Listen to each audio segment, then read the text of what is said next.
Hi, so today I thought I'd share with you the wonders of coconut. I'm sure all of you by now have heard about coconut milk, coconut water, coconut oil, but I just thought I'd take you through how I came to find coconut and the tips and things that I found really useful. So, about 3-4 years ago, I decided to go on a candida diet, mainly because I have always suffered with thrush quite a bit. And I recognised that that had become worse, and I think it was accentuated, if you like, by my sugar intake in my diet.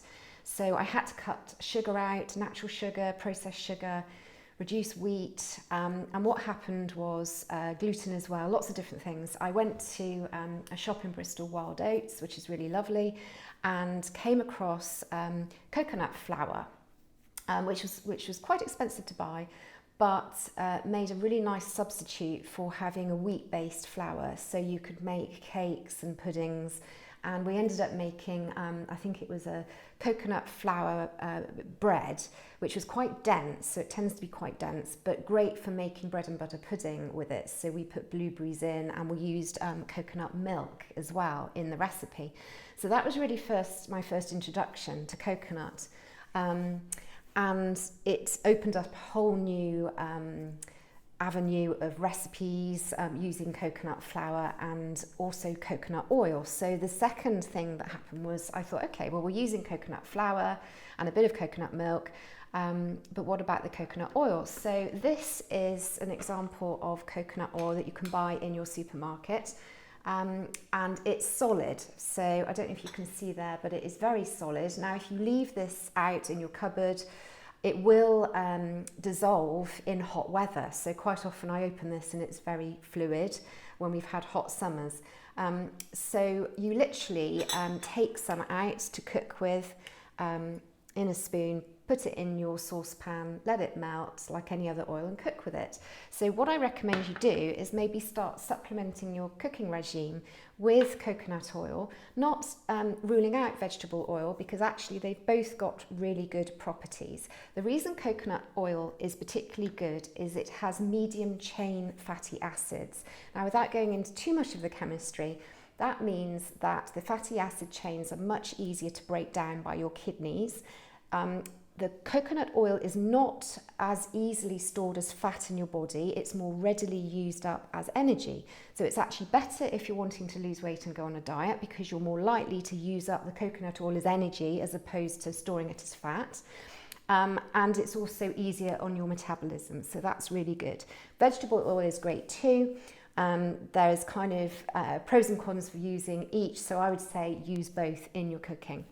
So the great thing was, because I'd gone to Wild Oats, because I'd used the coconut flour and bought the coconut oil, I had the coconut oil in the cupboard in the kitchen all the time. Then over the next couple of years, it was really a process of suddenly realising all the other things you can do with it. So the next experience I had was I went to the dentist and I had my wisdom teeth starting to cut through. My dentist said to me, well, if it gets really bad, you're going to have to go on antibiotics. And I suddenly kind of thought, I know that that's going to cause my thrush again, so I don't really want to do that.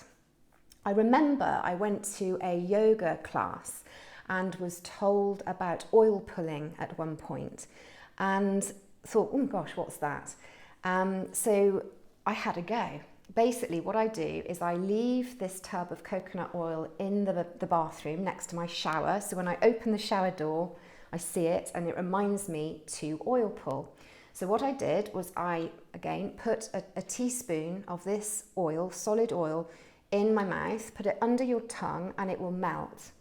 I would often do this while I was showering and washing my hair. So I tend to wash my hair every other day. So actually that is a good frequency. So I would sloosh the oil around, kind of slooshing it in between my teeth, around my gums, while I was washing my hair for about 5-10 minutes every other day. Within 4 days, my abscess that had started to form around my wisdom teeth had disappeared totally. Now, this is what oil pulling does. It's actually an Ayurvedic medicine process, and the reason it works is the coconut oil actually draws out from the mouth any impurities and bacteria. So I think what had happened to me was the little flap of skin where my wisdom teeth were coming through had probably caught up bits of food, and because it was tender I wasn't wanting to brush that part of my gum very hard, but actually it needed to be brushed and cleaned out. But the coconut oil does that automatically. It draws out bacteria and impurities. The other brilliant thing about this is it automatically gives you fresher breath. It also helps your gums to be more healthier in general. It fights gum disease. And it can also help with tartar build-up in your teeth as well. So I really do recommend trying oil pulling with the coconut oil. So that was a really, really good discovery.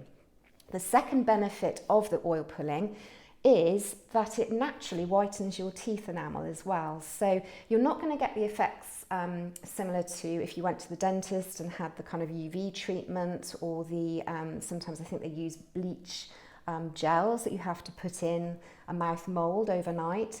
But they're so unpleasant to use. I've used them myself years and years ago, and those treatments can also leave your teeth very sensitive to hot and cold food and drink. Whereas this process, although it might be a bit more gradual, it definitely whitens your teeth. My teeth look so much better, but a natural white. So that's an added bonus as well. So going on to a few more uses, because they are pretty much endless. There's about 100 in total, but I'm just going to take you through 10 today. The other one is to use coconut oil as a moisturizer. So literally what you would do is just take, you don't need very much, take a small amount of the solid coconut oil, and you can actually melt it on your skin. And it's brilliant for locking in moisture. It's excellent for sunburn. And what you can do is you can actually supplement it. I've got really oily hands now, but in a good way. And you can actually supplement it with an essential oil.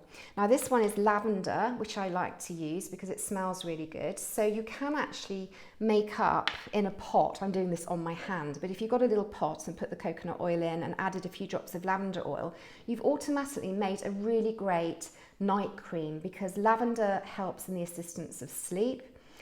It's also really good for fighting any kind of bacteria in the skin if you suffer from acne, for example. And the other essential oil you can add in supplement to lavender or instead of is frankincense, because that has anti-aging properties. So you can smell the lavender in the room now, and that was only one drop. So it's really, really moisturising. It's really, really great, and it's cheap and it's effective. So you can actually rub this into your hands. I'm a ceramicist, so I get really dry hands on my knuckles, and sometimes in the winter I get eczema. So it actually helps to avoid me getting eczema on my knuckles. You can rub it into your elbows to make sure that you have really nice soft elbows, and your feet of course as well. So if we're wearing flip-flops in the summer, it's very common to get your dry feet. So it's really great for that, and it absorbs quickly. So actually I put quite a bit on, but it's actually absorbed really quickly. It's light.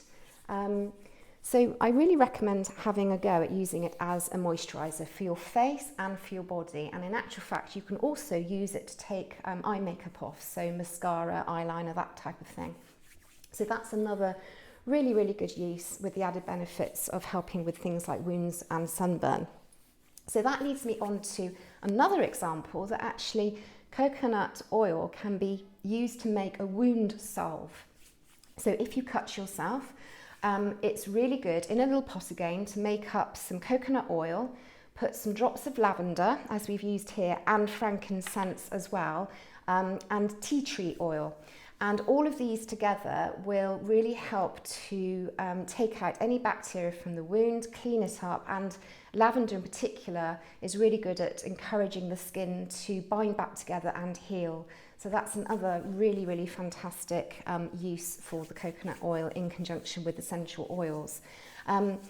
The other one, which is very good for me, mosquitoes love me, unfortunately, and when I go abroad in particular, even if I wear DEET, the spray, I've even had to wear 100% DEET, which I really don't like doing because I don't like putting chemicals on my skin. I still get bitten by mosquitoes. So I was really pleased to hear that you can use coconut oil in conjunction with tea tree oil and peppermint and rosemary.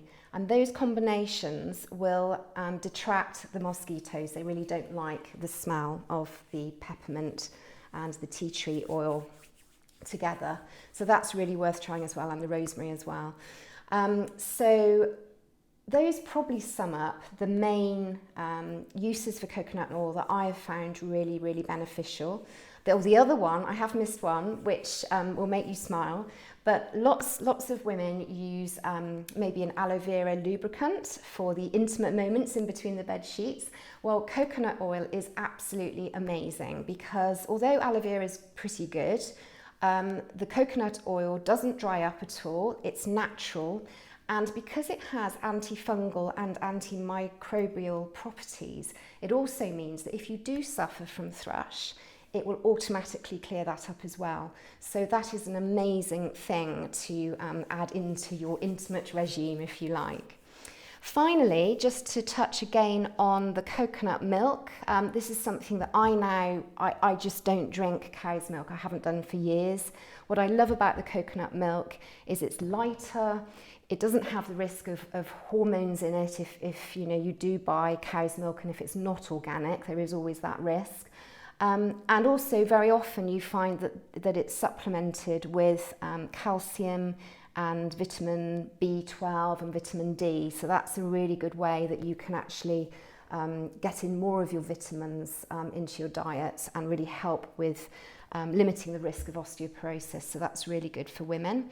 And then the other thing that is really great for your health is the coconut water. Now this is particularly good because it contains electrolytes of potassium, magnesium, and it means that it's more easily absorbed into your bloodstream. So I tend to drink this after a gym workout because I know that I'm usually quite dehydrated. I don't always drink enough filtered water, which I'm not great at. So if I come back from a workout and I have half a pint of this, it seems to, for me anyway, kind of, you know, be the equivalent of probably 2 pints of water. Now, the kind of, there's mixed opinion on whether coconut water is actually better than filtered water or not. What I would recommend is that you try it, and if your body kind of resonates with it, and if you feel it works for you, then use it in obviously combination with drinking lots of water. I just like it because, well, my body seems to like it, and it does seem to rehydrate me. If I have a headache coming on during the day, it might be that I'm a bit dehydrated. I have a glass of this, and it just seems to sort my headache out. So it's clearly doing something good.